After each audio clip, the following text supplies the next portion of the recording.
ഷാജിദ ഷാജിയുടെ വിവാഹം എവിടെയോ എന്തോ തകരാറ് പോലെ. ഷാജിദ ഷാജി കഷ്ടതയിൽ 5 മക്കളുമായി ജീവിക്കുന്നത് കണ്ട് ജനങ്ങൾ ഷാജിദയെ ചേർത്ത് പിടിച്ചപ്പോൾ പലരും ഷാജിദക്ക് ചെയ്ത സാമ്പത്തികപരമായുള്ള സഹായത്തോടു കൂടി ഷാജിദയുടെ ജീവിതം ചില തരത്തിൽ മെച്ചപ്പെട്ടു വരുമ്പോഴാണ് ഷാജിദയുടെ നേരെ പലരും രംഗത്തെത്തിയത്. ആദ്യം ഷാജിദ അഹങ്കാരിയായി എന്ന വാർത്തയാണ് നമ്മൾ അറിഞ്ഞത്. പിന്നീടങ്ങനെ ഷാജിദയുടെ വിവാഹകാര്യത്തിലേക്കാണ് എല്ലാവരും ഓടിയെത്തിയത്. ഷാജിദ വിവാഹം കഴിച്ച ചെറുപ്പക്കാരൻ ഷാജിയേക്കാളും 5-6 വയസ്സ് കുറഞ്ഞു പോയതിൻ്റെ പേരിലാണ് പിന്നെ പലരും ഷാജിദയെ കുറ്റപ്പെടുത്താൻ തുടങ്ങിയത്. ആ ഇടക്കഥ ഷാജിദയുടെ ആദ്യ ഭർത്താവിൻ്റെ വീട്ടുകാർ ഷാജിദയിൽ അവിഹിത ഗർഭവും ഉണ്ടാക്കി കൊടുത്തു.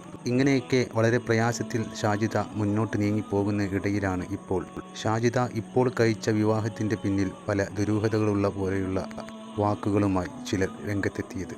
ഇത് ഇപ്പോൾ ഷാജിദ വിവാഹം കഴിച്ചിരിക്കുന്ന ചെറുപ്പക്കാരൻ്റെ കൂട്ടുകാരൻ തന്നെയാണ് വെളിപ്പെടുത്തിയത് എന്നാണ് അനീഷ് വ്ലോഗ് എന്ന ചാനൽ പറയുന്നത്.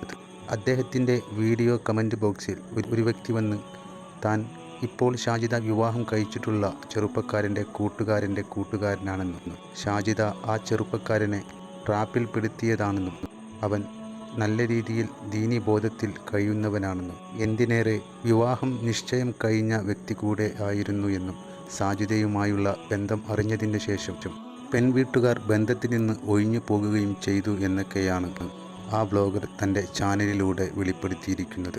വെറും കമൻ്റായതിൻ്റെ പേരിൽ ഇതിൽ എത്രയേറെ സത്യാവസ്ഥ ഉണ്ട് എന്നുള്ളത് നമുക്ക് ഇപ്പോൾ പറയാനാവില്ല. ഭർത്താവിന് അല്പം വയസ്സ് കുറഞ്ഞതിൻ്റെ പേരിൽ ഷാജിദയെ കുറ്റപ്പെടുത്തുന്നത് ഒരിക്കലും ന്യായമായ കാര്യമല്ല. അത് ഇസ്ലാമിൽ അനുവദനീയമല്ലാത്ത കാര്യവുമല്ല. പരസ്പരം ഇഷ്ടപ്പെടുന്നവരുടെ മുമ്പിൽ വയസ്സിനൊന്നും യാതൊരു പ്രാധാന്യമില്ലെന്ന് നമ്മൾ എപ്പോഴും മനസ്സിലാക്കി വെക്കേണ്ടതാണ്. പക്ഷേ ഷാജിദ അത്തരത്തിൽ ഒരു ചെറുപ്പക്കാരനെ സ്വന്തം ഇഷ്ടപ്രകാരമല്ലാതെ എങ്ങനെയാണ് വിവാഹം കഴിക്കാൻ കഴിയുക എന്ന കാര്യത്തിൽ എനിക്ക് ഇതുവരേക്കും തന്നെ യാതൊരു എത്തും പിടിയും കിട്ടിയിട്ടില്ല.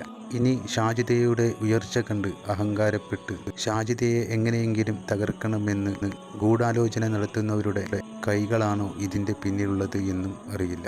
സത്യസന്ധമായ വാർത്തകൾ നിങ്ങളിലേക്ക് എത്തിക്കാനാണ് ഞാൻ ആഗ്രഹിക്കുന്നത്. ഷാജിദയെ എല്ലാവരും കൂടെ ചേർന്ന് മോശവൽക്കരിക്കുന്നത് കണ്ടപ്പോൾ അത് ഷാജിദ സംരക്ഷിച്ചു പോരുന്ന 5 മക്കളുടെ ഭാവിക്ക് തന്നെ വലിയ ഭീഷണിയാകും എന്നുള്ള ബോധം ഉണ്ടായതിൻ്റെ പേരിലാണ് ഷാജിദയെ കൂടുതലായി കുറ്റപ്പെടുത്താതെ ഞാൻ വീഡിയോ ചെയ്യുന്നത്. അതല്ലാതെ ഷാജിദയോട് വ്യക്തിപരമായി എനിക്കൊരു താല്പര്യവും ഉണ്ടായിട്ടല്ല.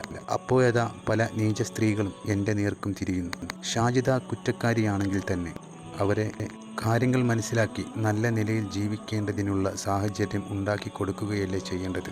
അല്ലാതെ സമൂഹത്തിൻ്റെ മുമ്പിൽ കൊണ്ടുവന്ന് ഒരു പെൺകുട്ടിയെ ഇത്തരത്തിൽ മോശവൽക്കരിക്കുന്നത് ഒരിക്കലും ന്യായമായ കാര്യമാണെന്ന് എനിക്ക് തോന്നുന്നില്ല. സത്യം മനസ്സിലാക്കാനും നല്ലത് പറയാനും നമുക്കെല്ലാവർക്കും കഴിയട്ടെ.